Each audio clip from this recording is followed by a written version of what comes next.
Manipur Thugairaga Tokhaiba Lengak Sem Nabaki Damak Lairiba Kuki MLA Tara Yauna sitting Amasung former MLA Singna Manipur Legislative Assembly Dagi Mai Ishing Yauna Hiram Kaya the Kanaba Fangliba Sigi Chap Chaba budget Puthoknaba People's Progressive Alliance Manipurna Assembly Secretariat Thomzinduna demand Taukre. Assembly Secretariat ki Maikai Dagi Chap Chaba Wafam Amata Kangal Laktabana Maram Oirega RTI Taduna Kangdoknaba Honagadauri. Ngasi Nukthil People's Progressive Alliance Manipur ki Thongmi Singh Assembly da Thomzilaktuna Makoina Taliba demand Pinaba Taksin ki. Aduba Assembly Secretariat Changnaba Hotnabada Police na Assembly Complex Mapalda Thingduna Thamki. Loinan Assembly ki security na su changbagi ayaba pirak tabana mafam aduda famduna protest tauki tungda alliance asigi maikai dagi memorandum ama Assembly Secretariat pisinki. Hiramasiga mari lainana alliance asigi member Thokchom Sujatana Manipur Miyamgi Mihutni Haina Lairiba sitting MLA Singna Fangliba Kudong Chaba Kudingmak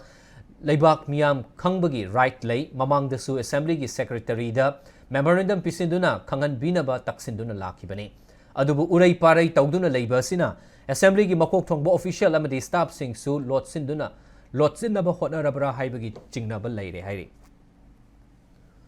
Masi separate alaiba moi taragi sumphang bodo si puna mo se koi mang khangmin na si tongmin na si haibegi damakta akoi na si step se changjan bani adu bu makoi gi assembly gi kangbu degi office staff su masi gi niti niyom aran basi da loi mang yaw rabra khangre adu na si di praja amana khangba ya ba pot hak piu haibesi bokta moi pi bangam da ba haibese lairi basi gi office da phami ga office de secretary waro se gen secretary waro deputy waro loi mak si su masi gi akoi gi lairi bang si gi laibak ya wa ba ta basi da makoi su moi su khara gumba kai gumba khara di moi aram Kabang tong duna, moi ngasi apoy mayok na bangam dabli prasasi sida aduna apoy ngasi apoy na step laure apoy tari lairi ba moi ngasi phami ba secretary oro joint secretary moi gi mathak ta koi RTI thara ga oina demand se makha ta na bu chatharani